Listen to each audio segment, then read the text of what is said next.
கர்த்தர் மிகவும் அருமையானவர். நாம் அதிர்ஷ்டசாலிகள். தேவனுடைய அதிசயமான அன்பை பெற்ற நாம் அதிர்ஷ்டசாலிகள்.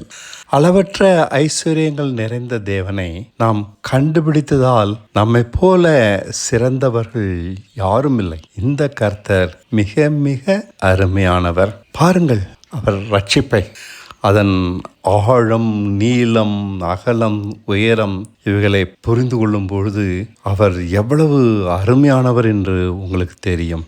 அவரே நம்மை பரிசுத்தப்படுத்துகிறாராம். அவரே நமக்கு கீழ்ப்படிதலை சொல்லித்தந்து நம்மை அவருக்கு பிரியமான நீதிமானாக்குகிறாராம். நாம ஒன்றும் செய்யக்கூட தேவையில்லையா? இது மிக அருமையானது இல்லையா? அவரே எல்லாம் செய்கிறார். நம்மில் அருமையானதுதான். அவர் கற்றுத்தரும் பரிசுத்தம் தீமையற்றது. இது அற்புதம் இல்லையா? நன்மைகளால் நிறைந்தது. அவர் காண்பிக்கிறபடி மட்டும் செய்தால் போதுமா? நம்மை கொண்டாடி திருத்தி விடுகிறார். இது அற்புதம் இல்லையா? எல்லா பாதுகாப்பையும் இந்த உலகத்தில் நமக்கு தருகிறார். இன்று இருந்து நாளை காணாமல் போகிறவர்கள் நாம். அவரோ என்றென்றுமுள்ள சதா காலமும் இருக்கிறவர். நம்மை அவர் தன் பிள்ளைகள் என்கிறாரே, இது அற்புதம் இல்லையா? அவர் நமக்கு பிதாவாம். ஐயோ, சொன்னது மட்டுமல்ல, அப்படியே நடைமுறையில் நிரூபித்து காண்பிக்கிறார். இதுவும் அற்புதமாக இருக்கிறது. இதுவரை அவர்தான் என்னை தன் தோளில் சுமந்தார். எல்லா கஷ்ட நஷ்டங்களில் வழியாகவும் நெருக்கடியிலும் என்னோடு இருந்து பயப்படாதே என சொன்னவர் இவரே. நான் இருக்கிறேன் என்றவர் என்னை பாதுகாத்ததோடு மட்டுமல்லாமல் இடுக்கண்களில் ஆறுதல்கள் தந்தாரே, அடைக்கலமாய் இருந்தாரே, சிறந்த ஆலோசனைகளை தந்தாரே, உறுதியான மாற்று வழியில் நடத்தி விடுவித்து விட்டாரே. இதுவும் அற்புதம் இல்லையா? ஒருபோதும் அவர் என்னை ஏமாற்றியதில்லை. இந்த கர்த்தர் மிகவும் அற்புதமானவர். நம்மை பாருங்கள், அற்புதமாக சிருஷ்டித்திருக்கிறார்.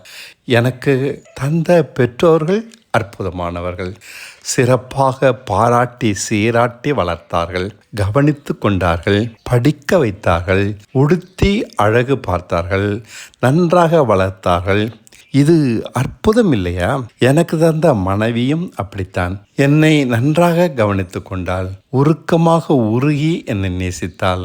ஒரு சில குறைகள் தவிர அவள் அற்புதமானவள். உண்மையாக நேசித்தபடியால் அவள் எனக்கு அநேக விஷயங்களில் என்னை மீறி நடப்பதில்லை. பிள்ளைகளும் மிக மிக அற்புதமானவர்கள். சிறிதேனும் அவர்களிடம் குறையில்லை. பெரியவர்களுக்கு படிப்பு வரவில்லை என்றாலும் சிறந்த ஞானி. இது அற்புதம் இல்லையா? நாங்கள் எல்லோரும் ஒருமித்து வாசம் பண்ணுகிறோம். மிக அற்புதமான குடும்பம் என் குடும்பம். மனமொத்து வாழ்கிறோம். எனக்கு வருமானம் இல்லை. சிறிய கசப்புகள் பிற்காலங்கள் பெரிய ஏமாற்றங்களாக மாறிவிட்டன. அதனால்தான் என் மனைவி பிரிந்தாள். மற்றபடி எனக்கு அமைந்தது அற்புதமான குடும்பம், மிக மிக அற்புதமானது. என் பிள்ளைகளும் நானும் மனமொத்து வாழ்கிறோம். என்ன குறை வந்தாலும் அது பாதிப்பதில்லை. அழகாக பொறுமையாக எல்லோரும் இணைந்து அவைகளை கையாளுகிறோம். இதனால் கசப்பு இல்லை, கடிந்து கொள்ளுதல் இல்லை, குற்றம் சொல்வதும் இல்லை. ஒருவர் குறையை மற்றவர்கள் நிறைவாக்குவதால் சமாதானம் கலைவதில்லை. ஒருவரை காட்டிலும் மற்றவர் உயர்வாக எண்ணுவதும் இல்லை. என்னுடையது உன்னுடையது என்பது எதுவும் இல்லை. எல்லாம் பொது, எல்லாம் தேவனுடையது. இதனால் அமைதியும் நிம்மதியும் நிறைந்து விளங்குகிறது. தேவன் இதன் மத்தியில் இருக்கிறார். பரலோகத்தில் செய்யப்படுவது போல என் குடும்பத்தில் தேவ சித்தம் செய்யப்படுகிறது. நீதியும் சமாதானமும் பரிசுத்தாவினால் உண்டாகிற சந்தோஷமும் என்றும் கலையவில்லை. இந்த தேவனை பாருங்களேன், மிக அற்புதமானவர். அவர் நம்மோடு செய்திருக்கிற உடன்படிக்கை படித்து பாருங்களேன். அவர் எனக்காக எல்லாம் செய்வாராம். நான் சும்மா மரித்தவனாக இளைப்பாறுதலாய் இருந்தால் போதுமாம். ஆமாங்க, அவர் எனக்காக வாழ்வாராம். இது அற்புதம் இல்லையா? விளங்கி கொள்ள முடியாத அற்புதமாக இருக்கிறது. நான் ஒன்றும் செய்ய வேண்டாமாம். இதுதான் அவர் நம்மோடு செய்திருக்கிற உடன்படிக்கை. கடன் இருக்கிறது, வீடு கிடைக்கவில்லை, தேவைகள் பல துரத்துகிறது, விசனப்படுத்தும் பிரச்சனைகள், நெருக்கங்கள், அப்பப்பா. ஆனால் இவர் சொல்லுகிறார், நான் பார்த்து கொள்ளுகிறேன், நீ அப்படி போய் உட்கார் என் வலது பாரிசத்தின் மேல், உன் எதிரிகள் அத்தனை பேரையும் உன் பாதப்படியாக்கி போடுவேன் என்கிறார். எபிரேயர் 1 இவர் இப்படி சொல்வதற்கு காரணம் என்ன தெரியுமா? நான் அவருடைய பிள்ளையாம், அவர் என் தகப்பனாம். இது என்னடா இது? நம்பவும் முடியவில்லை, நம்பாமல் இருக்கவும் முடியவில்லை. எவ்வளவு அற்புதமான தேவன் இவர்! இப்படி ஒரு உடன்படிக்கையை நம்மோடு செய்திருக்கிறார். சும்மா பேச்சளவில் இல்லை, முழுக்க செயல்படுத்தி காண்பிக்கிறார். நாம் மட்டும் நம்பி அவரிடம் விட்டுவிட்டு சும்மா இருந்தால் போதும். ஆமாம், உண்மைங்க, விலகிக்கொள், தலையிடாதே, அவர் பார்த்து கொள்கிறார். பிரச்சனை தந்த எல்லாம் அதன் இடத்தில் தானாக வந்தமர்ந்து கொள்கிறது. நெருப்பு பொறிப்பட்ட சணற்கயிறு போல கட்டுகள் அனைத்தும் பிரிந்து போகின்றன. சிலவற்றிற்கு நம்பிக்கையோடு பொறுமையாக காத்திருக்க வைக்கிறார். பெரும்பாலானவற்றை அவர் அடக்கி விடுகிறார். உடன்படிக்கையின்படி செய்கிற மாறாத தேவன் இவர் அற்புதமானவர் இல்லையா? அவர் நமக்காக வாழும்போது நாம் என்ன செய்யலாம்? இளைப்பாறுதலாக இருக்கலாம். அவர் உண்மையை பாராட்டி உலகறிய செய்யலாம். இதைவிட வேறென்ன அவருக்கு நன்றியாக நாம் செய்ய முடியும்? நாம் அவருடைய சித்தப்படி மாத்திரம் நடக்க வேண்டும் என எதிர்பார்க்கிறார். ஆரம்பத்தில் இது கஷ்டமாக இருக்கிறது. போக போக இது கஷ்டமாக தெரிவதில்லை. நம் மனம்தான் அநேக ஆசைகளால் நிறைந்திருக்கிறதே. எப்போதும் இது வேண்டும் அது வேண்டும் என தொல்லைப்படுத்தி கொண்டே இருக்கும் அது. ஆனால் அவர் சித்தமானது எதுவோ நம் பார்வைக்கு ஏற்றதாக கூட இருக்காது. நன்மையானது போல இவைகள் தெரிவதில்லை. ஆனால் அதன்படி செய்து பார்த்தால்தான் புரியும். நமக்கென்றே சிந்தித்து வடிவமைக்கப்பட்ட திட்டம் அவர் சித்தம் என்பது. இதைவிட பொருத்தமானது வேறொன்றும் இல்லை. அது வாங்கும் வீடாக இருக்கலாம், எதிர்காலத்தை தீர்மானிக்கும் மனைவியாக இருக்கலாம், செய்யும் வியாபாரமாக இருக்கலாம், பிள்ளைக்கு ஏற்ற பள்ளியாக இருக்கலாம். எல்லாம் அவர் சித்தப்படி செய்தால் எதுவுமே சமாதானமாகத்தான் இருக்கும், நன்மையாகத்தான் இருக்கும், பரிசுத்தமாகத்தான் இருக்கும். அவர் சித்தம் அற்புதமானது இல்லையா? நன்றாக அனுபவித்து உணர்ந்து கொள்வீர்கள். அவர் கற்பனைகளும் அற்புதமானவைதான். கொடு, அப்போது உனக்கு கொடுக்கப்படும். அமுக்கி குலுக்கி உன் மடியில் போடுவார்கள் என்கிறார். இது என்ன? நான் கொடுத்தால்தான் அவர் கொடுப்பாராம். மட்டுமல்ல, நான் பிறருக்கு இறங்கினால்தான் அவர் நமக்கும் இறங்குவாராம். எனக்கு கொடும், எனக்கு இறங்கும் என அவரிடம் இறைஞ்சிக்கொண்டே இருக்கிறோம். வேண்டாம், உனக்கு வேண்டுமா? இல்லாதவனுக்கு கொடு. இரக்கம் தானாய் உன்னை தேடி வரும். தேவையுள்ளவனுக்கு இரக்கம் செய். இப்படி இந்த தேவன் அற்புதமான நியமங்களை கொடுத்திருக்கிறார். இவைகளை மறந்துவிட்டபடியால் நாம் இருளில் தவித்து தவித்து அலை பாய்கிறோம். ஆகையால் அவருடைய கற்பனைகள் அளவில்லாத ஐஸ்வர்யம் நிறைந்தது, ஆச்சரியமான ஒலிகளை உடையது. ஒருவனையும் குறை சொல்லாதே என்கிறார் தீத்து 3:2. பிறரை நியாயந்தீர்த்தால் அந்த தீர்ப்பினாலே நீயும் தீர்க்கப்படுவாய். மத்தேயு 7:1. இது குருடனுக்கு வழிகாட்டி. தவறி போகிறோமே. இந்த உண்மையை தெரியாமல் குறை சொல்லி வீணனாகி போகிறோம். பேச்செல்லாம் அவதூறு, வீண், வம்பு, தேவையில்லாத சண்டை, மனக்காயங்கள், கசப்பு, குரோதம். நமக்கு பிறரிடம் பழகவே தெரியவில்லை.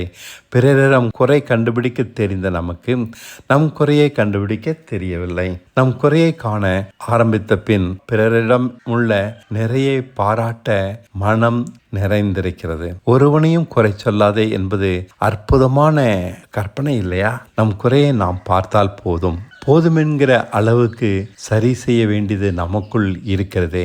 அப்பா, நம் கண்கள் சரியாக பார்த்தால் நம் வாழ்க்கை வெளிச்சமாக இருக்கும்.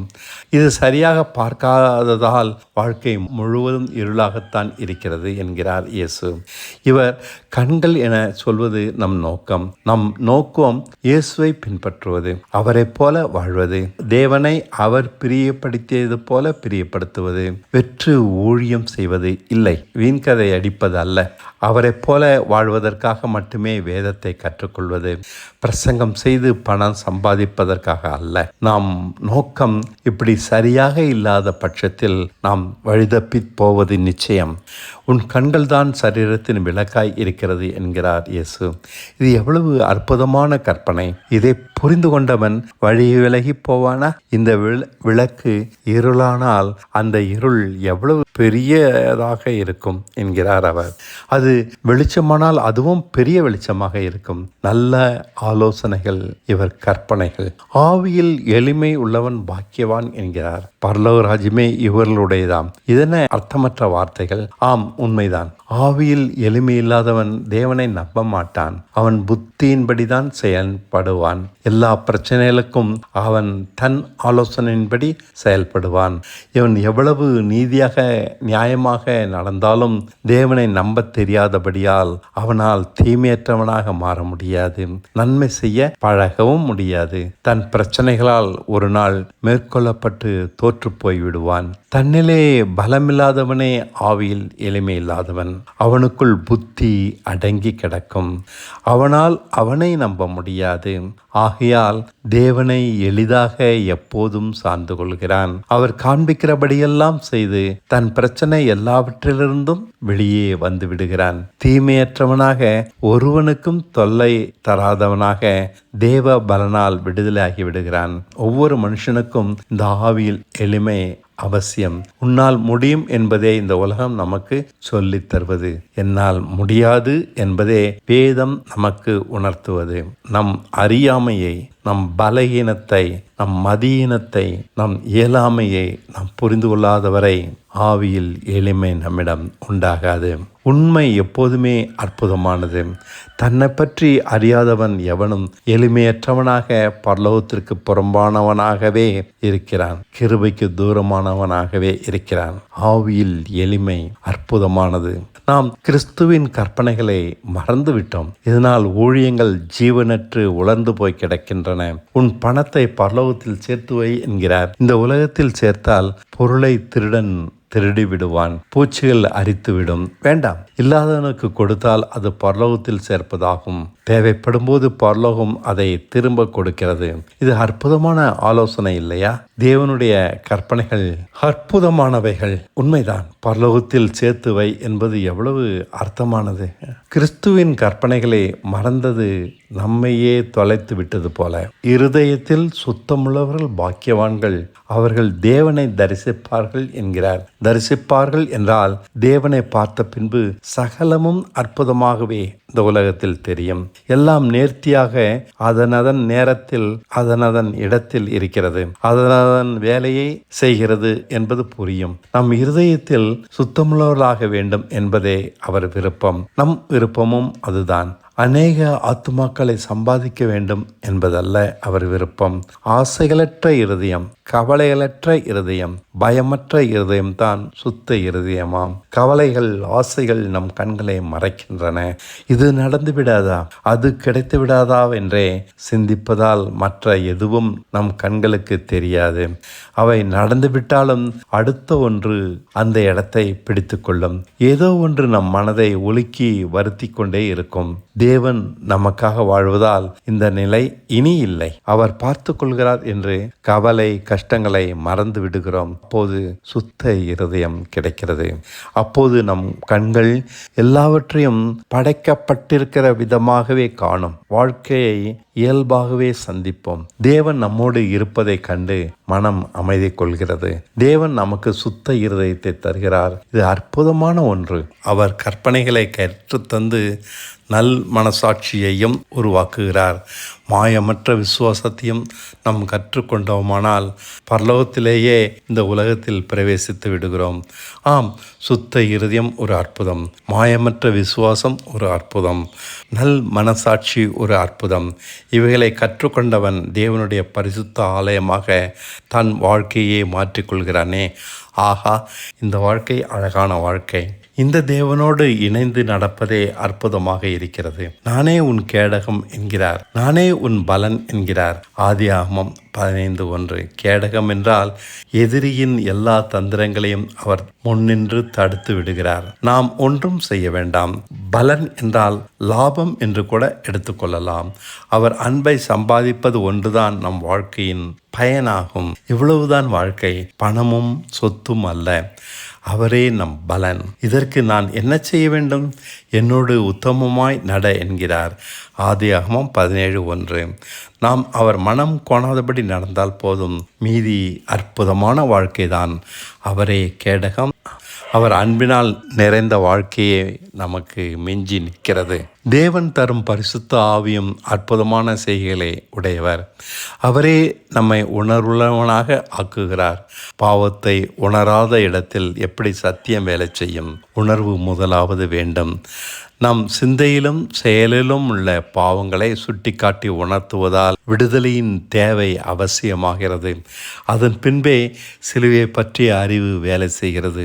இந்த அறிவையும் பரிசுத்த ஆவியின்றி நாம் பெற முடியாது. அவர் அறிவை தருகிறவர். சத்திய அறிவு அவரை என்று யாரும் பெற முடியாது. தேவன் நம்மை நேசிப்பதால் பரிசுத்த ஆவியை நம்மத்தில் வைத்திருக்கிறார்.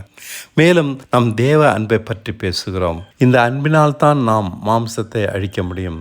என்னை நேசிக்கிறார் என்ற அறிவை ஒருவன் பெறும்போது தானாக அவன் ஆசைப்பட்டவைகளை மறைந்து விடுகிறான். நாம் சித்தப்படி அல்ல, அவர் சித்தப்படி வாழ்வதே சிறந்தது என்று புரிய வைக்கிறார் பரிசுத்த ஆவியானவர். பரிசுத்த ஆவியினால் தான் நாம் வேத வசனங்களின் சரியான அர்த்தங்களை கண்டுபிடிக்க முடியும். பரிசுத்த ஆவியின் உதவியின்றி ஒருவனும் தன் மாம்சத்தை மேற்கொள்ள முடியாது.